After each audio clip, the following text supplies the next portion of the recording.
예수님께서 탄생하셨을 때 목동들과 동방박사들이 아기 예수님을 예배하기 위해서 방문하였습니다. 이는 높은 권세를 가진 사람들이나 낮은 사람들이나 부유한 사람들과 가난한 사람들, 유식한 사람들과 무식한 사람들, 그리고 유대인과 이방인 모두가 올 수 있다는 것을 보여준 것이라고 생각을 합니다. 그러나 그들 중에 목자들이 가장 먼저 왔습니다. 누가복음 20장 10절에 보면은 천사가 이르되 무서워하지 말라, 보라 내가 온 백성에게 미칠 큰 기쁨에 좋은 소식을 너희에게 전하노라고 선포하셨습니다. 이 말씀은 그리스도께서 21세기를 사는 우리 모두에게도 주는 말씀입니다.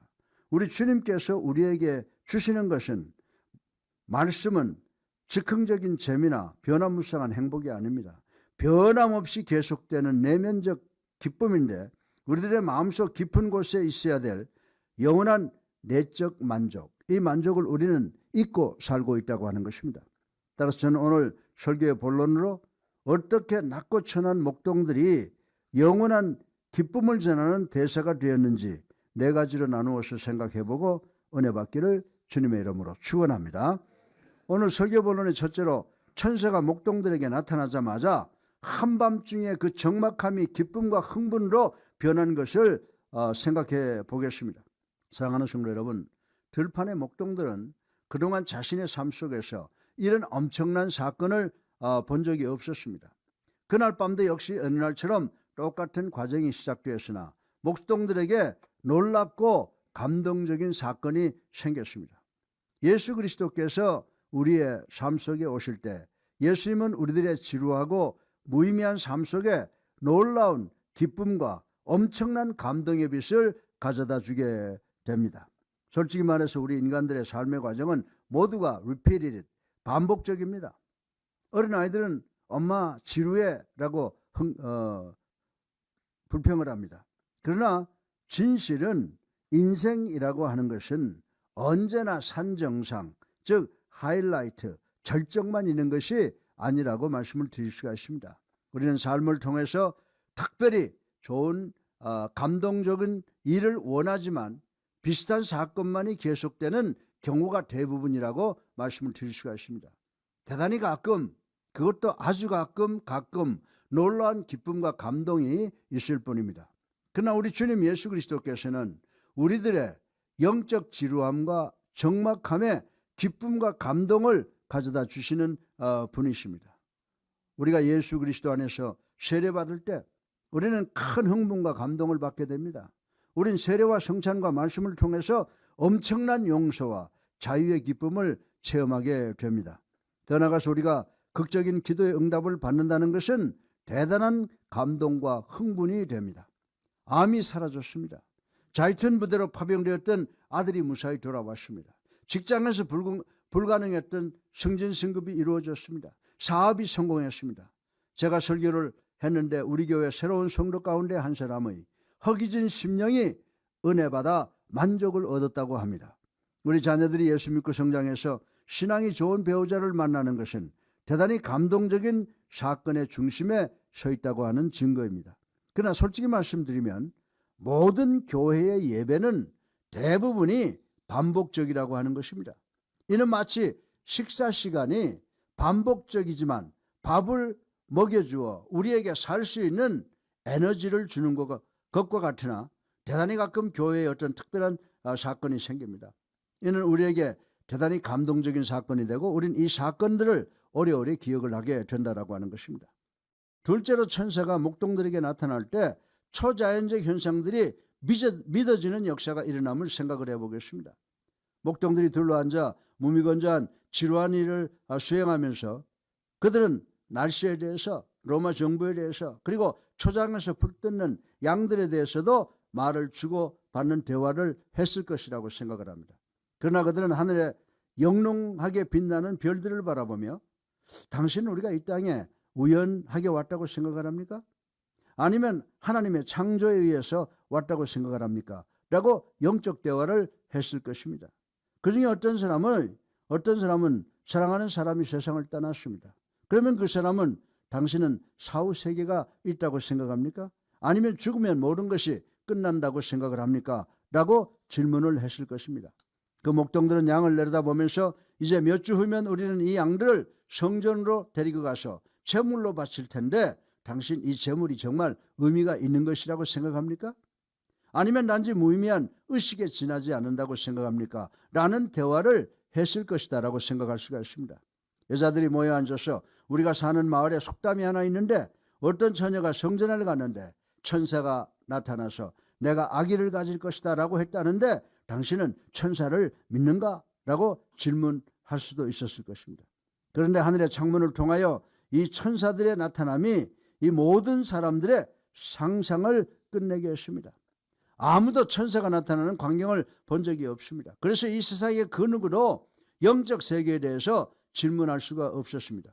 그러나 목자들은 자신들의 눈으로 확실하게 천사를 보았으므로 초자연적 사건이 가능한 것을 알았다고 하는 것입니다. 전 누가가 누가복음서를 기록한 방식을 좋아합니다. 누가는 누가복음 1장에는 세례 요한의 출생을 말하고 있습니다.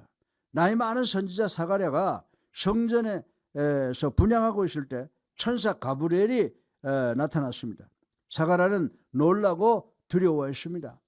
그러나 누가복음 1장 11절로 13절에 보면 천사는 사가랴에게 이렇게 말합니다. 사가랴여 무서워하지 말라. 너희 간구함이 들린지라.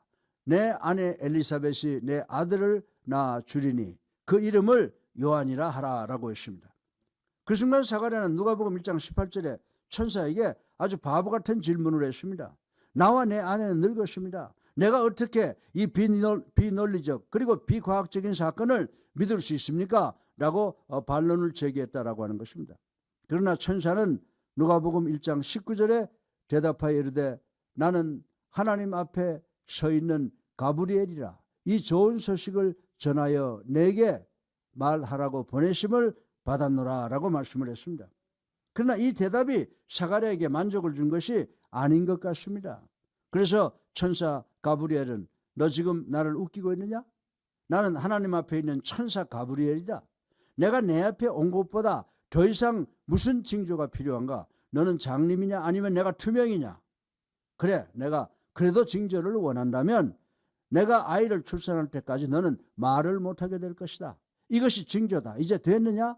라고 했을 것이라고 생각할 수가 있는 것입니다. 여기서 목자들은 사가랴처럼 더 이상 징조를 요구하지 않은 것에 높은 점수를 줄 수가 있다라고 하는 것입니다. 목동들은 천사를 보자마자 믿었습니다. 누가복음 2장 15절로 16절에 보면은 천사들이 떠나 하늘로 올라가니 목자가 서로 말하되 이제 베들레헴으로 가서 주께서 우리에게 알리신 바 이 이루어진 일을 보자 하고 빨리 가서 마리아와 요셉과 그의 누인 아기를 찾아가서 아멘. 네. 사랑하는 성도 여러분, 예수 그리스도께서 이 세상에 오실 때 초자연적 현상이 믿어지기 쉽게 하셨다고 하는 것입니다. 이 사실은 목자들에게 진리였습니다. 그리고 이 기적의 사건을 전하는 모든 성도들에게도 진리가 되므로 그들의 사역을 쉽게 했습니다. 얼마 전에 어떤 복음성가를 들은 적이 있습니다. 그 내용은 소경은 전부를 보았다. 소경이 볼 수가 없잖아요. 소경은 전부를 보았다라고 하는 성가입니다. 그 후렴을 보면 나는 절름발이를 보기를 원했다. 그러나 그는 이 길로 가지 않았다. 그는 빨리 자기 집으로 가서 예수님께서 자기에게 어떻게 역사하셨는가를 모든 사람에게 전하기에 급했다. 벙어리는 내게 주님께서 주신 사명에 즉시 응답하기 위해서 급히 떠났다고 했다. 이 사실은 믿기 어렵다. 내 말을 믿기가 어려우면 소경에게 물어보아라. 소경은 전부를 보았다. 소경은 전부를 보았다라고 하는 복음성가를 들은 적이 있습니다. 사랑하는 성도 여러분, 예수 그리스도께서 우리들의 마음에 오신다면 볼 수 없는 소경이 보는 초자연적 기적이 일어난 줄로 믿으시기 바랍니다. 말할 수 없는 사람이 말을 할 수 있는 초자연적 사건이 일어나고 걷지 못한 사람이 일어나서 걷게 되는 초자연적 사건이 일어나게 된다라고 하는 것입니다. 그런데 예수 그리스도께서 우리들의 마음에 오시면 예수님께서 우리 모두가 이 초자연적 사건을 믿게 만드시는 줄로 믿으시기 바랍니다.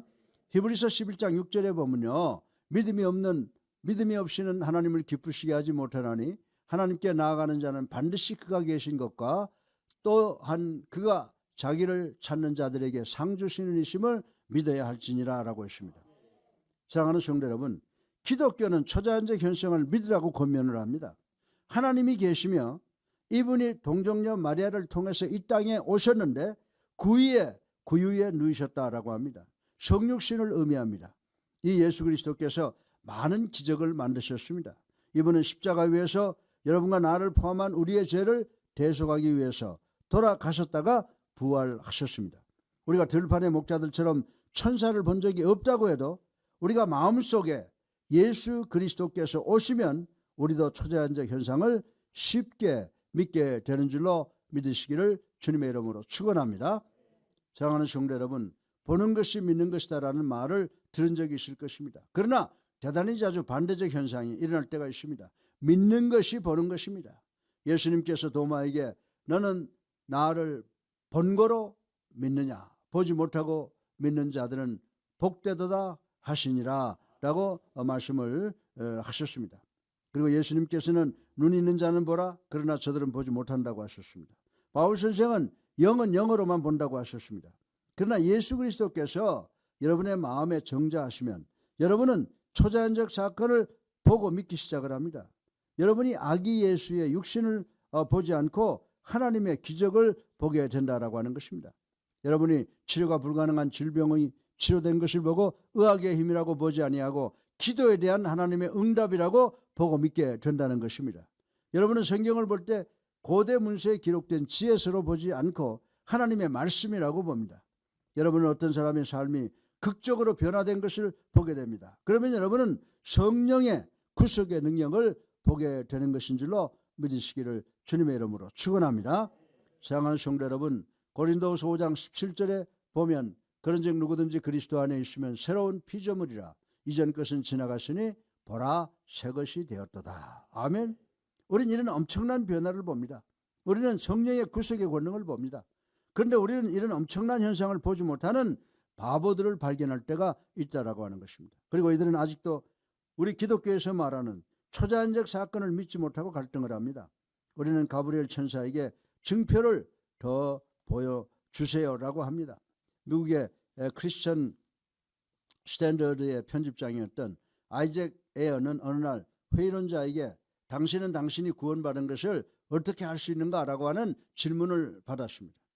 이분은 왜냐하면 내가 구원받을 때 그 자리에 있었기 때문입니다 라고 했습니다. 사랑하는 성도 여러분, 목동들은 천사에게 하나님이 계신가? 천사가 있는가? 메시아가 태어났는가? 묻지 않았다고 하는 것입니다. 천사가 왔을 때 그들은 거기 있었기 때문이라고 하는 것입니다. 그리스도는 이 목자들에게 기쁨을 가져다 주셨습니다. 오늘 성탄주의를 맞이하셔서 우리 모두는 예수님의 탄생은 우리로 하여금 초자연적 사건을 믿게 하는 믿음을 주신 줄로 믿고 감사하는 삶을 살아가시는 여러분 되시기를 주님의 이름으로 축원합니다. 셋째로 천사가 나타나서 목자에게 아기 예수 탄생을 전하는 사명을 주므로 가장 천한 자들을 아주 존귀한 자들로 변화시켜 놓으신 사건을 생각을 해 보겠습니다. 우리 다 같이 누가복음 2장 11절을 함께 읽어보겠습니다. 오늘 다윗의 동네에 너희를 위하여 구주가 나셨으니 곧 그리스도 주시니라. 아멘. 이 말씀은요, 목자들에게 큰 긍지를 주는 말씀입니다.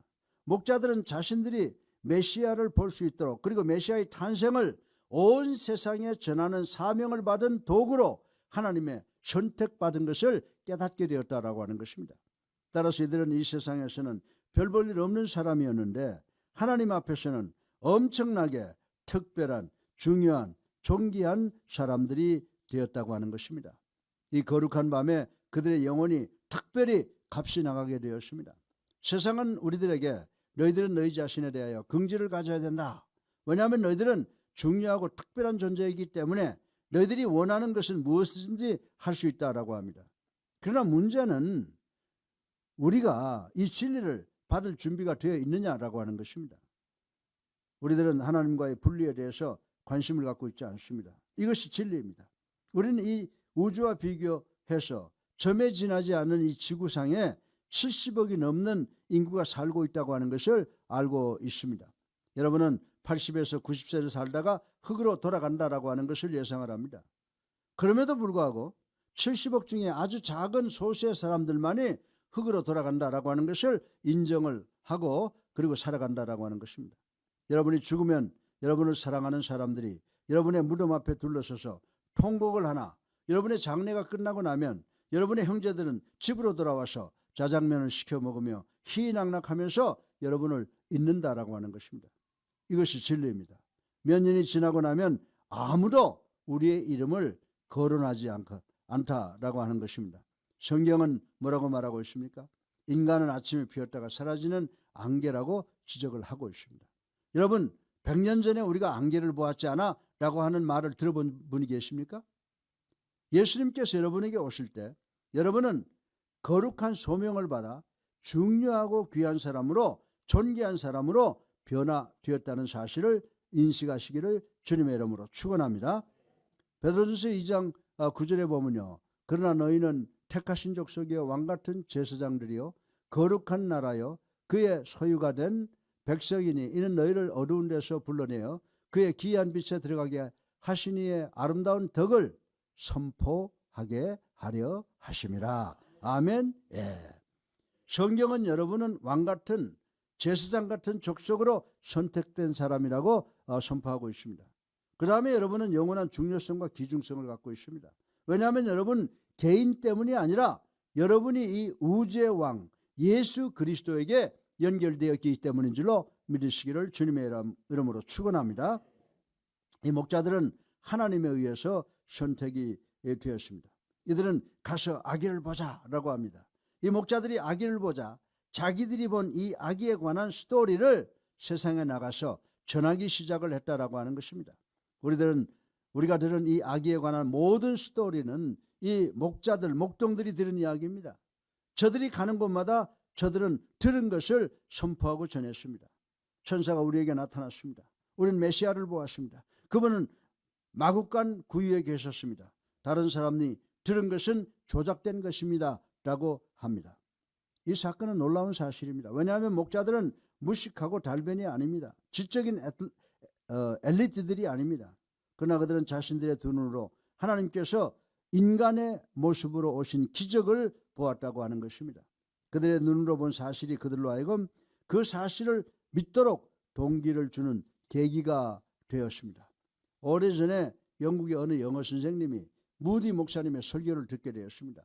이 무디 목사님은 영국 여왕의 회개를 강력하게 촉구했습니다. 이 영어 선생님은 무디 목사님의 설교를 듣고 자기 담임 목사에게 나는 무디 목사님의 설교를 들었는데 그 목사님의 영문법이 형편이 없었습니다 라고 했습니다. 그러나 이 목사님은 나도 무디 목사님의 설교를 들었는데 은혜 많이 받았습니다. 그때 목사님은 나는 하나님께서 문법적으로 틀린 설교를 듣고 믿는 사람이 스펄전 목사님의 정확한 영문법적 설교를 듣고 회개하고 믿는 사람보다 더 많게 역사하시는 것을 보았습니다 라고 이야기를 했다고 하는 것입니다. 사랑하는 성도 여러분, 이 목자들은 특별한 사건을 보았습니다. 목자들이 전하는 중요한 메시지는 목자들로 하여금 하나님 앞에서 중요한 존재가 되게 하셨다라고 하는 것입니다. 우리도 오늘 성탄주의를 맞이하셔서 하나님께서 주신 이 기쁜 예수 그리스도의 탄생의 소식을 온 세상에 전하라는 사명을 순종함으로 하나님 앞에서 존귀한 성도들로 변화되시는 여러분 되시기를 주님의 이름으로 축원합니다. 넷째로 마지막으로 천사들이 목자들에게 나타나고 큰 기쁨을 주신 것을 통해서 여러분과 저에게 대단히 중요한 사명을 주셨다는 것을 인식해야 됨을 생각을 해보겠습니다. 예수님께서 너희는 세상에 가서 이 기쁜 복음의 소식을 전하라고 명령을 하셨습니다. 우리 다 같이 마가복음 16장 16절을 함께 읽어보겠습니다. 믿고 세례를 받는 사람은 구원을 얻을 것이요 믿지 않는 사람은 정죄를 받으리라. 아멘. 이 주님의 말씀이 이 세상에서 여러분과 저에게 주어진 가장 중요한 사명이라고 말씀을 드릴 수가 있습니다. 따라서 가난한 사람들이 여러분을 필요로 합니다. 상처받은 사람들이 여러분을 필요로 합니다. 잃어버린 자들이 여러분을 필요로 합니다. 하나님의 나라가 여러분을 필요로 합니다. 이 세상에서 많은 사람들의 영원한 운명이 여러분의 신실한 사명 수행에 달려 있다고 하는 것입니다. 그러나 저는 세상이 그 생명의 메시지를 파괴하려고 시도하는 것을 압니다. 그들은 크리스마스 축제까지도 이 세상에서 제외시키려고 하고 있습니다. 학교에서 크리스마스 캐롤을 부르지 말아라. 크리스마스 트리나 조형물을 공공장소에 세우지 말라고 합니다. 즐거운 성탄이라는 인사를 하지 말라. 그리스도인이 아닌 사람들을 기분 상하게 한다라고 합니다. 그러나 예수 그리스도께서 이 기쁜 소식을 가지고 세상으로 나아가라고 우리에게 명령하시는 줄로 믿으시기 바랍니다. 여러분이 사도행전 4장에 보면 베드로와 요한은 공공장소에서 그리스도에 대하여 전하지 말라라고 하는 높은 사람들로부터 강력한 경고를 받았습니다. 그러나 사도행전 4장 19절로 20절을 보면요, 베드로와 요한이 대답하여 이르되 하나님 앞에서 너희 말을 듣는 것이 하나님의 말씀을 듣는 것보다 옳은가 판단하라. 우리는 보고 들은 것을 말하지 아니할 수 없노라 라고 했습니다. 사랑하는 성도 여러분, 여러분이 이런 입장이라면 어떻게 반응하시겠습니까? 어떤 사람이 여러분에게 즐거운 연말연시입니다라고 하면 여러분은 그 사람의 마음을 상하지 않게 하려고 여러분도 즐거운 연말연시입니다 라고 하시겠습니까? 아니면 여러분은 저처럼 근엄한 얼굴을 해가지고 저를 남들이 혈기내는 것 같이 오해하게 해서 즐거운 연휴는 거룩한 날이라고 하는 말입니다. 거룩한 날이라는 의미는 즐거운 성탄이라는 의미입니다 라고 이렇게 무뚝뚝하게 대답을 하시겠습니까? 사람들이 즐거운 연말연시입니다라고 하면 감사합니다. 오늘은 즐거운 성탄이 되시기를 기도하겠습니다 라고 이렇게 부드러운 반응을 하는 우리 모두가 되기를 주님의 이름으로 축원합니다. 예수님께서 누가복음 9장 26절에 누구든지 나와 내 말을 부끄러워하면 인자도 자기와 아버지와 거룩한 천사들의 영광으로 올 때에 그 사람을 부끄러워하리라. 아멘. 예수님이 겸손하게 종으로 우리를 섬기러 오셨는데 우리가 그분을 어떻게 부끄러워할 수가 있느냐라고 하는 것입니다. 예수님께서는 겸손하게 우리를 위하여 공공연하게 십자가의 모든 수모와 창피를 지셔도 부끄러워하시지 않으시고 우리를 입양해 주셨습니다. 목자들은 아기 예수님을 볼 때 자기들이 이 아기에 대해서 들은 모든 것을 전하지 않을 수가 없었습니다. 그리고 20절에 목자가 자기들에게 이르던 바와 같이 듣고 본 그 모든 것을 인하여 하나님께 영광을 돌리고 찬송을 하며 돌아가니라. 아멘. 천사들은 천사의 선포 이후 자신들의 일터로 돌아갔으나 그들은 부자가 되지도 않았습니다. 타이틀이 달라지지도 않았습니다. 그들은 어제와 같이 오늘도 계속해서 지루하게 양무리를 돌보아야 했습니다. 그러나 그 목자들은 과거와는 다른 사람이 되었다고 하는 것입니다. 그들은 다시는 천사를 보지 못했을 것입니다. 그러나 여러분이 예수님을 구세주로 살아계신 하나님의 아들로 믿고 영접하고 세례받으면 여러분은 새로운 정체성과 사명을 받은 자신에 대한 중요성을 깨달아 영원히 존귀한 존재가 되는 줄로 믿으시기 바랍니다. 여러분이 무의미하고 단순한 진흙덩이가 아니라 여러분은 살아있는 영 그리고 하나님과 함께하는 존귀한 존재가 된다라고 하는 것입니다. 우리 다 같이 로마서 8장 16절로 17절 말씀을 한번 읽어보겠습니다. 성령이 친히 우리의 영과 더불어 우리가 하나님의 자녀인 것을 증언하시나니 자녀이면 또한 상속자 곧 하나님의 상속자요 그리스도와 함께한 상속자니 우리가 그와 함께 영광을 받기 위하여 고난도 함께 받아야 할 것이니라. 아멘. 성경은 우리가 아직 지연되었을 때 그리스도께서 우리를 위하여 돌아가셨다라고 하셨습니다. 여러분이 구세주가 필요하다는 것을 알기 전에 여러분은 이미 구세주를 하나님께서 준비하셨다고 하는 사실을 알아야 되는 줄로 믿으시기 바랍니다. 여러분이 자비와 은혜를 구할 때 하늘 아버지께서 그 즉시 응답하실 것입니다. 그분은 그리스도 안에서 풍성하게 주시는 분이시기 때문입니다. 오늘 성탄주의를 맞이하여 예수님을 구세주로 믿고 영접하면 그리스도께서 우리에게 영원한 기쁜 복음을 선포해야 되는 사명을 주신 줄로 믿고 이 목동들처럼 무조건적으로 순종하셔서 하나님의 백성이 되는 축복을 받는 여러분 되시기를 주님의 이름으로 축원합니다.